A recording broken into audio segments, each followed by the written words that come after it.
Alright, now that you formatted your ebook, it is time to format your manuscript for paperback. So paperback formatting is a bit harder than ebook, so that is why I don't really want to show you how to do it because I feel like I'm going to mess it up. Since I don't do paperback formatting myself, I outsource it. I have a personal VA that does it for me, but you can outsource it very easy. I do have some videos of this on YouTube, but it's very basic. It doesn't look really good, and I've noticed some mistakes in the YouTube videos, so I don't really recommend to follow that anymore.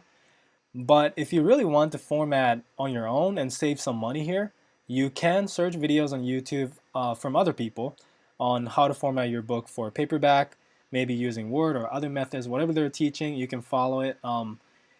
It's definitely possible, and a lot of people do it. So if you want to do that, go ahead and do that.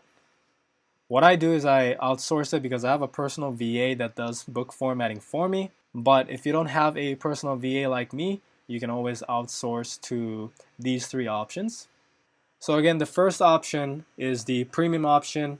I don't recommend it to everybody, but 100 Covers does book formatting as well, as I showed you in the previous videos, so you can go ahead and do that, but it's totally optional. The second option is who I showed you in my last video as well, doing it with Edward. Edward does formatting with Vellum, which is a tool, and he has a ebook and paperback formatting package deal at a really good price actually. So if you want to use him, go ahead and reach out to him on Facebook and just mention that you watched my videos and you're reaching out to him. Again, this is Edward, so just reach out to him on Facebook.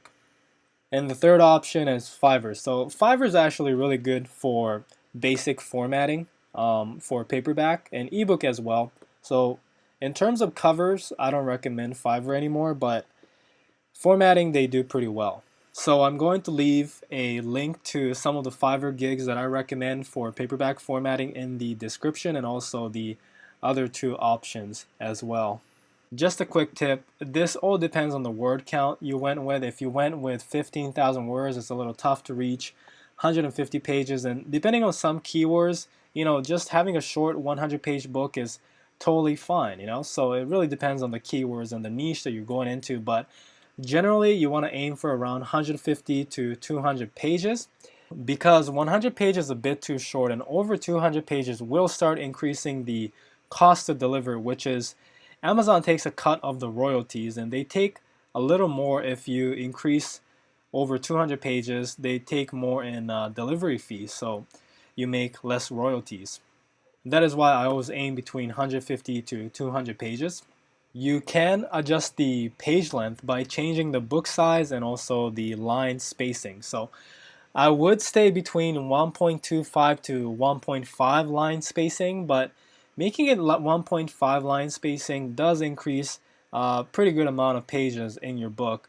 But I would definitely not go anything more than 1.5, because that's when you start getting complaints from customers saying, the spacing is crazy. There's only like so many words in one page, right? So that is why I would stay within 1.25 to 1.5. So the best book size is 5x8 to 6x9. There are some sizes in between, but I usually just stay within these two options to keep things simple.